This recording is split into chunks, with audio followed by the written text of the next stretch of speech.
a little bit of a detour. A little bit of a detour pre-chest. I'm gonna stop at the vet and pick up a little bit of medicine for Rocky. That's the little black cat. Nah, I should have recorded a little clip of him. Nah, so the apartment now I've got two little kitties running around. The white one Rio and then the black one Rocky. They were fighting a little. Mainly Rio. He was he was the first cat at the house, so adding a new one was kind of invading on his territory. But now they're buddies. Now they're buddies. So I was getting a little bit worried because if they were really tussling around too much for like more than the first like day or two, would have had to bring him back. So luckily he's not didn't end up being a problem child. So that'll kind of prevent me from slamming the pre right now on the drive to the gym because that's typically kind of my approach. Because as soon as you drink a pre-workout, it does not just immediately take effect. You know, believe it or not, it's actually got a little bit of a build-up period, which I would, at least in my experience, I kind of feel like ends up being around 30 minutes or so before everything's kind of actually moving around. Not that you can really feel the citrulline or the arginine like the pump vasodilators, at least. I mean, I can't, but I can definitely feel the caffeine, and I don't think I'm alone in that party. So when I see guys slam their pre immediately as they walk into the gym, I feel like you're missing out, you know, because then your first working set, you're not even actually using and making use of the benefits of the fucking performance enhancing effects of the fucking pre workout, right? Having all your veins nice and dilated and fucking there's a legitimate fucking pain tolerance effects of having caffeine in your system to the point where it's going to make it a bit easier to go harder on some of your sets where the limiting factor is just like, oh shit, this is fucking burning. So usually I'd slam it now since the gym's about 20 minutes away, but I'll probably just drink it after checking out the vet. But plan for chest as normal. Some kind of heavy pressing, moderate weight pressing, really kind of squeezing. And I say some kind, I think I know. I already know it's probably going to be the hammer strength flat press. I've really been liking that one. I mean, just everything about it. A solid stretch, which I mean, that's not that hard to come by on any kind of chest pressing machine. And a really good squeeze since the machine itself is converging. And then it actually fuck, what the hell was I about to say? I guess that's it. Yeah, a really good squeeze, then a really good stretch. So for whatever reason, I am just quite the fan. And then after that, after a couple sets of that, I think I'll just kind of do either what's open or whatever I feel like. Be it cable flies, pec deck, maybe incline Smith machine, kind of whatever. Because I know by the time I've done 6 or 7 hard working sets of basically anything, if I take those sets, pretty much as hard as I can on an individual basis, then overall the workout is going to be sick. It doesn't really matter what the movements are specifically. Right? As long as you go hard on them, I think you're going to reap the benefits. And that's where I like having very varied workouts. Like I want today's chest day to look different than yesterday's, or well, not yesterday's, but the last chest day and the chest day before that. I don't want it to get too stale, but sometimes I also repeat the same kind of patterns if I can tell I really like them for whatever reason. Like right now, I love this chest press machine, but I've gone on like month-long kicks where I'm only doing like incline dumbbell, and then same shit with just incline barbell, or right now I'm on a machine press kick. But different movements will phase in and out. It's kind of like just a different kind of specialization, I guess. Not that it really matters like too much, but I feel like if you're doing the same chest day on repeat, not only is that going to get a little bit boring, but I feel like you're going to kind of not not like you can't continue to make gains doing the same movements, But in a way, you are kind of gonna get used to it. And that's the last thing I fucking want. I want my workouts to be fresh and stimulating. I don't want them to just be par for the course of whatever I'm used to. That's kind of the whole point. You want to take your body to a level of stress, at least in these workouts, in a stimulating kind of way, to the point where it'll actually induce growth. It'll actually induce a muscular cue for your body to say, "Holy crap, man! You got to thicken these bad boys up. You got to increase their sarcoplasmic volume. You got to add some new myonuclear fibers and this, that, and the other." You know what I'm saying? So what I really take from kind of seeing that whole situation is go hard. Because if the stress is not enough to induce growth and to begin the process of making gains, then all you're doing is, I mean, you're not wasting time. I would never call it a waste of time to go to the gym and do a workout. You're gonna maintain your build, be nice and active, right? It's good. But if you're the guy and you want to make gains, I'm talking about someone who really does want their training to give them long-term and legitimate numerical quantifiable gains over time, aka get bigger, get stronger, get leaner, get whatever, then if you're not on track to whatever that goal is, then in a way you could kind of think of that workout as sort of a waste, you know? If someone's actually trying to lock in, if the goal is locking in, and then the workouts are like 30% effort, if your consistency on your workouts is like 40%, like you go half the time, then look, I'm not a I'm not a data analyst, but if you show me those numbers, I can crunch them, and I can tell you with a near 100% statement of certainty that that guy's not going to make any gains whatsoever. Right? So take that to heart. And if you know you've been slacking and you want to get a little bit bigger, get a bit stronger, you got to lock in for it. You know, and it's I'm not saying you have to do that overnight, but if you can gradually approach actually pushing it on a consistent basis, you're going to kind of realize gains aren't they're not so hard as you may think to get, but you do have to be the kind of guy who's able to actually do what's required to get them on a consistent basis. And that's really the hard part. It's not necessarily doing hard workouts that's the tricky part. I mean, anybody can have a crazy amount of motivation on any given day and do like a gnarly workout. It's to become somebody who can do that day in, day out, years on end. Right? Those are the guys who are really fucking getting what they want. So I will see you in the gym for maybe a little bit of cable warm-ups. Before I do anything chest related, I always warm up on the cables pretty much longer than any other lift. Like when I did the leg day yesterday and it was hamstrings and quads, my warm up was just light hamstring curls, gradually getting heavier, heavier, heavier, and then I did the working set. And that was pretty much it. But it's such a simple muscle group that that's all you kind of need for something like that.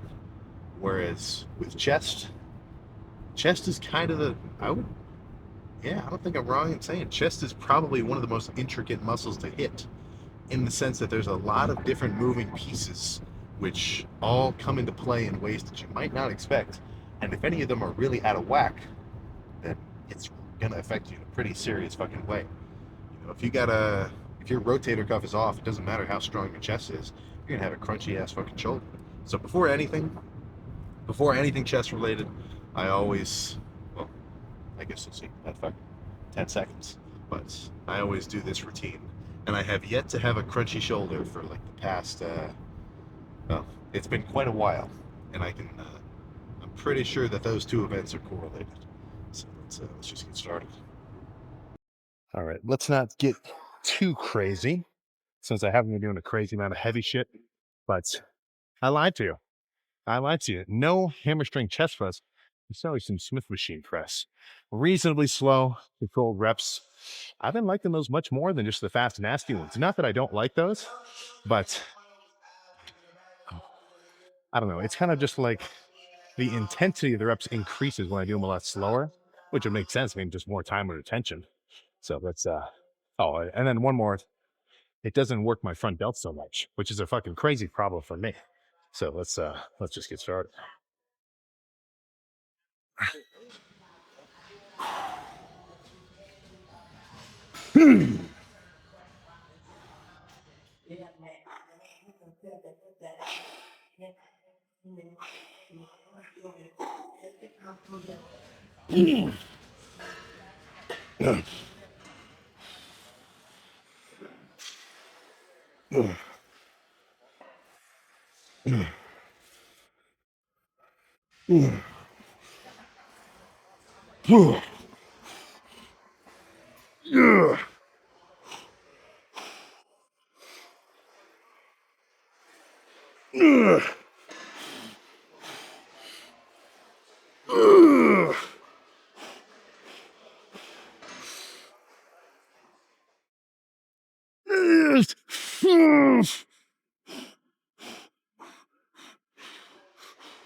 Oh.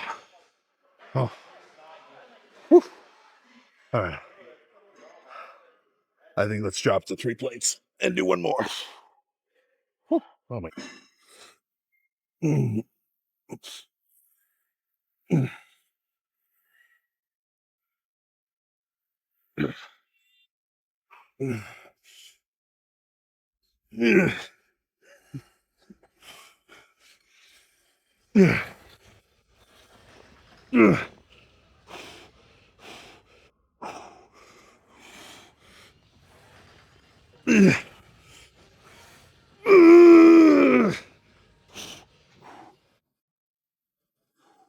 I'm not done.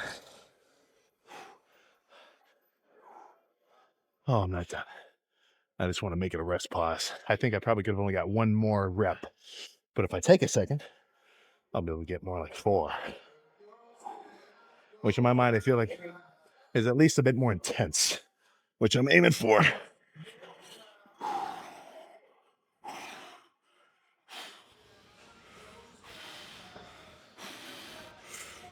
Yeah.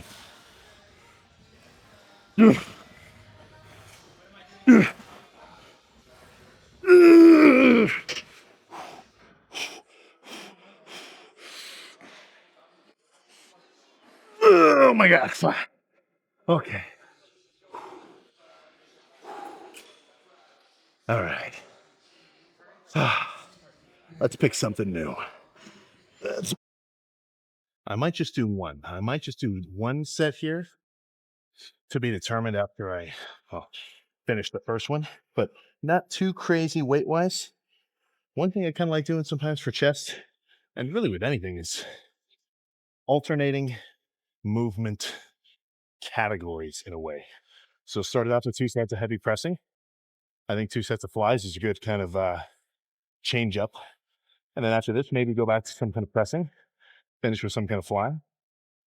I mean, it's up to personal preference in a way. I'm not joking. If your intensity is there, I could fucking have like an app that has random movements for me to pick from.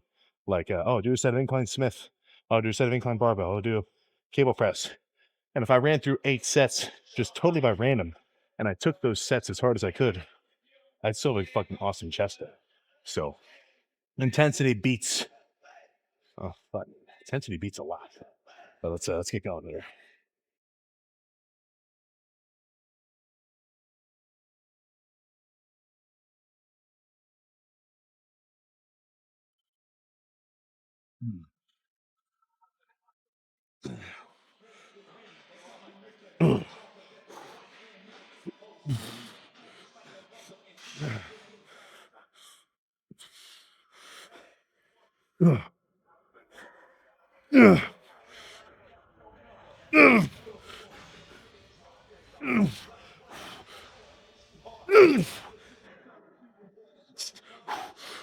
Okay.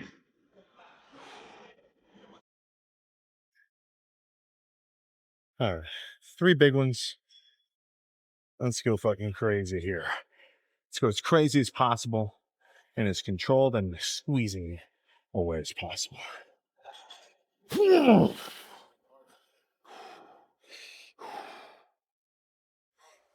Yeah.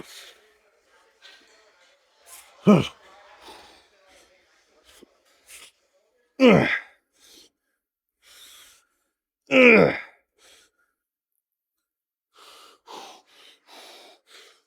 Ugh.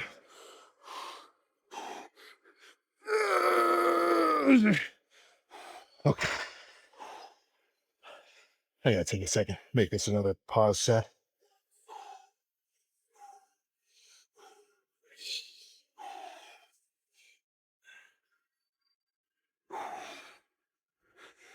Yeah.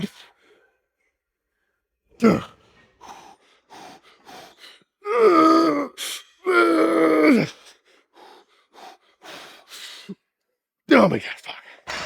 Oh. 3 plates is too much. Let's repeat with 2 and a 25. Yeah.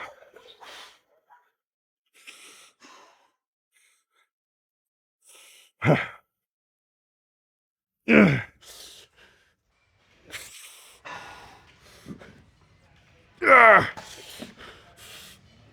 Yeah. Okay. Let's make it 2 plates.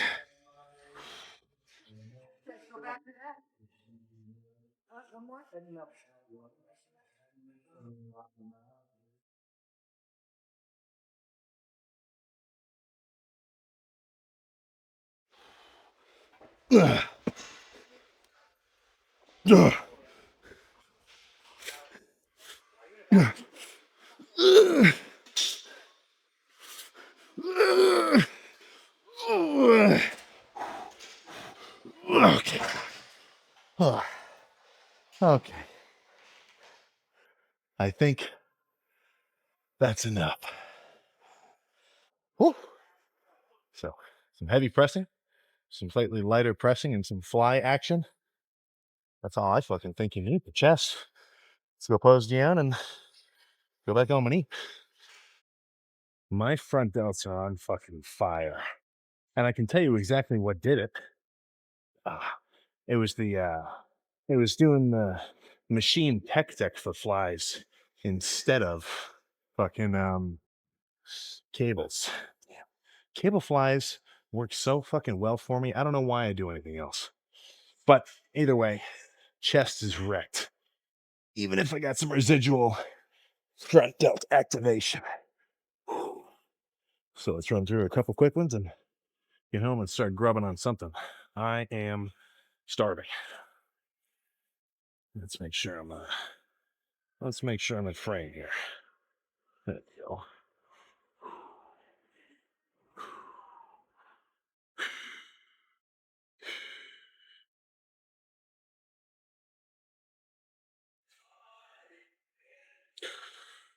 Oh.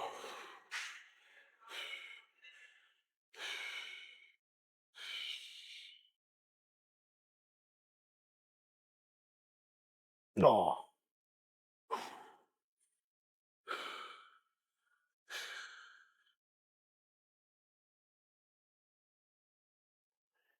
Oh. Oh. All right. I'm ready to get fucking home. Let's get in the car. So this gym is fully stocked, I would say. Heavy equipment, tons of hammer strength, every other machine I could ask for, a million leg extensions. But the reason why I may go somewhere else for some chest days is some other gyms have more adjustable cables. You cannot, well, I guess maybe you can, but I cannot beat the versatility of an adjustable cable stack for pecs. But these are kind of some old school cable machines, crazy smooth. So really, that's just me being picky, maybe a little bit picky there. But I'm freaking tired. I am freaking tired. So now I just get to go home and grub. Honestly, that's my primary goal right now. Not that it's well, objective. I think objective is a better term because it's something I'm actually doing every day. It's not just a goal I'm aiming for. It's a target that I'm going to hit and that I have been. But I can't stress it enough. If you want to bulk up, it's not easy. It's not necessarily the easiest activity of all time, chowing down on a crazy amount of food. It's a fucking chore. And not only that is it just difficult in the moment of eating it, but you sort of have to really not orient your whole life, but put a bit of effort into actually making sure that you've got food available to you at evenly dispersed, doesn't have to be every 2 hours on the dot, but evenly dispersed times throughout the day. Because if you, I mean, it sucks, but if you can't eat in a surplus pretty much fucking daily, like there's not much room for error. Because if you're eating too much, no, if you're not eating enough, you're not going to grow. And if you're really bulking, if you're actually pushing it, you're going to fucking revert and you're going to start shrinking down in a way. Because growing is an active process. This is not passive. You know, when you're trying to actually bulk up, you have to actively be chowing down hard. So what that does is it kind of puts you in a really sort of full state. And if you have a day where your calorie goal is like 4,000 calories this day and you only had 2.5, you're going to wake up 3 pounds fucking lighter. Now, that's not 3 pounds of muscle, of course, but it is 3 pounds of fucking intramuscular, water and carbs. And the way I kind of look at it, not that this is like the only way or anything, but sort of how I consider whether or not my bulk is going well is if I can maintain that full, carved up, pumped state. Because that means that I'm eating enough food, I'm really actually overflowing myself calorie wise so that I have an excess in energy and I can use that excess towards, growing fucking muscle. So if I have a day where, let's say, I don't know, fucking my appetite was shot, I was like sick or something, whatever, and I only had 2,500 calories, that's a setback. That is an immediate setback, which is going to take me 2 days to get back to recovered from in a way. So, as dieting down, I almost feel like dieting down, you've got a little bit more leeway. You can have 2 days of like a kind of carbing up in a sense. Well, I don't know. I think I'm just saying that because dieting is a little easier for me. In either case, bulking up or cutting down, you can't beat the numbers. You really can't beat the numbers. It's just the fucking nature of it. If you undereat, you'll never grow, and if you overeat, you'll never get lean. So that's where you've got to be able to lock it in, and half of it is just knowledge, like knowing about tracking all your macros and weighing all your food, and eating food which makes you feel full for longer so that you don't immediately crave another meal in 30 minutes after you just had one. That's a little bit more important in the dieting down side of things. And in the bulking up side, you gotta get eating ASAP. Maybe have a shake ready for yourself in the morning. Constantly chow down, at least make sure you're getting however many calories per hour on average so that at the end of the day, you've hit your goal. And if you can't do that, then lack of results, it's not a mystery. And unfortunately, lack of results gets blamed on a lot of stuff. It gets blamed on all sorts of factors. It's well, my genetics are really bad. That's a classic one, but probably not the most prevalent. I think the most prevalent excuse is I've got a fast metabolism. I got a fast metabolism, bro. My metabolism is really fast. I just can't gain weight. Dude, that is not the right way to think about it, I think. I don't consider there to be a fast metabolism per se. I consider it to be an issue of appetite. Now, some guys just have a lower appetite than somebody else, and that's that's going to be dependent on all sorts of factors: your activity level, your fucking gut biome, your susceptibility to, or like your sensitivity to your ghrelin, which is like kind of this shit that gets released in your stomach that makes you feel hungry, like it gives you that sort of grumbly feeling. Like there's all sorts of shit at play, but when you boil it down, it's simply some guys are going to get full quicker than others. If somebody were to tell me, dude, I've got a crazy fast appetite, I've got a crazy fast metabolism, I just can't grow. if I got to like follow that guy around for 3 weeks straight and I watched him eat like 6,000 calories a day and he didn't gain a single pound, then I'm going to be proved wrong. And I'm going to say, holy shit, you do have a fucking fast appetite. You're a 180-pound guy and you eat 6,000 calories a day and you're not gaining any weight. Holy shit. That's not the case, though. There is no 180-pounder in the world who can eat 6,000 calories a day and not gain weight. And I can say that with a degree of certainty of like 99.999%.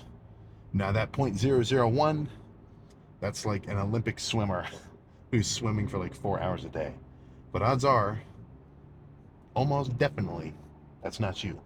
The energy that you're burning from doing a regular weight-based bodybuilding workout and your 20 to 30 minutes of cardio every morning, which you're doing, right? We're all on the same page. We're all doing our 20 to 30 minutes of cardio, right? That the amount of energy you're burning doing that, it is legit. I mean, you are definitely burning a few hundred calories, probably, I don't know, maybe 700 or 800 or so. Something like that. Maybe more, maybe less. I don't know for sure. But that is not beyond the realm of being able to overpower it with fucking being a dog and getting your meals in. So, when somebody says they have a fast appetite, or no, they have a very fast metabolism, I think the more accurate description of that guy is, I don't have a huge appetite, and there's no shame in that. Like saying you have a fast metabolism feels cool, right? It kind of, in all instances, we'd rather say something to turn it around into a positive for ourselves, right? Rather than say like, well, I can't even think of a different example, but people would rather say I've got a fast metabolism than I have a low appetite. It's just the nature of it. So if someone has a just baseline lower appetite than somebody else, if they're not a crazy fucking hound to get their food down, then it's going to be much easier for that guy to stay lean. He's not going to have too much trouble maintaining his like 10% body fat. And even though it looks like he eats whatever he wants just isn't that much, you know? And this is, I'm kind of talking like somebody who's past puberty. That's a little bit different because you're seriously making use of a lot of calories that you're eating from like your 15 to 17-year-old range or wherever that ends up being. And any fucking parents watching this video, you know what I'm talking about. If you've got kids who went through that stage, you would see them start fucking chowing down around that age, and they just fucking eat anything. They're not getting fat either because all that energy is being used to grow their system, because their body is basically telling them like, dude, you got to start growing into your full form. But once that sort of hormonal stimulus disappears, then any excess calorie intake is going to be used in whatever way is most appropriate for your frame. So if somebody were to get on a crazy calorie surplus and not work out at all, mukbang, avocado, nikocado style, they're going to gain weight, but very minimal of that weight is going to be contractile tissue. But if somebody were to do a fucking badass exercise routine, nothing even crazy complicated, not that I think what I do is crazy complicated, but if someone just did push-pull legs on the regular, they took Sunday off and chilled, and they, chowed down on a ton of food, if they did that for 6 months straight, what do you think is going to happen? The guy's going to gain muscle. The guy's going to gain muscle. As long as he's training pretty hard, hitting his calories, getting a good amount of rest, drinking enough fluids, taking his creatine, which everybody should be doing, the guy's going to grow. So it's I don't want to be the bad guy here, and I've been there before. If I'm in a point where I'm not growing, it's because I'm not eating enough food to facilitate growth. So that's where I really put a lot of emphasis on the diet side of things.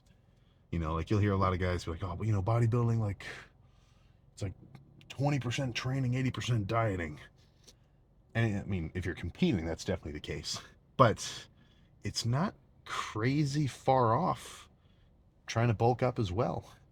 Because, as important, I think they're 50-50.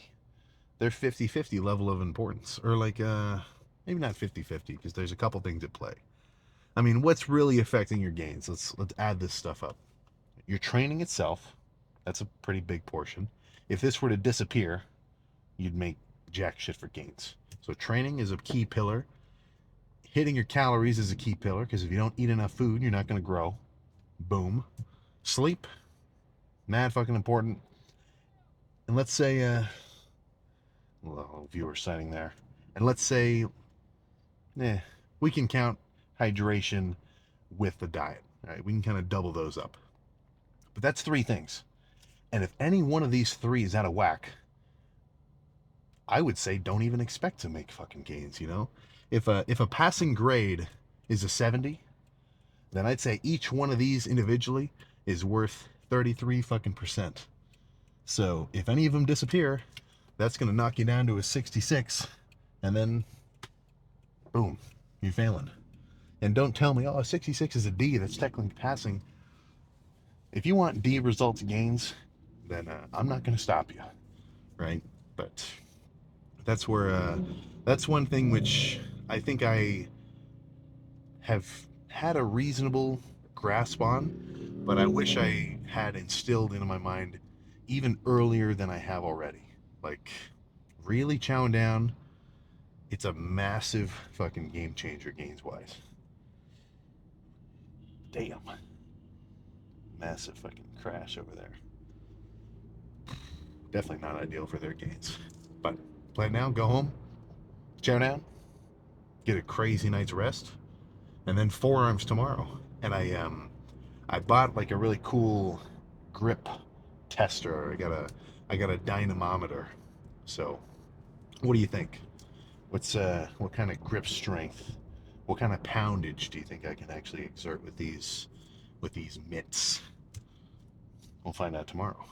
My PR on either hand is about 200 pounds. That's the highest result I've ever squeezed on one of those grip testers. That was like a year and a half ago. So I would hope that I'm a bit stronger now, especially since I've been adding some direct heavy forearm training into the routine. So that'll, another quantifiable number to be seen and to be measured. And I feel like as this bulk progresses, when you get fucking bigger and you get heavier, your grip strength is gonna fucking improve just from kind of being a bigger animal. But that'll be for tomorrow. So I'll see you then.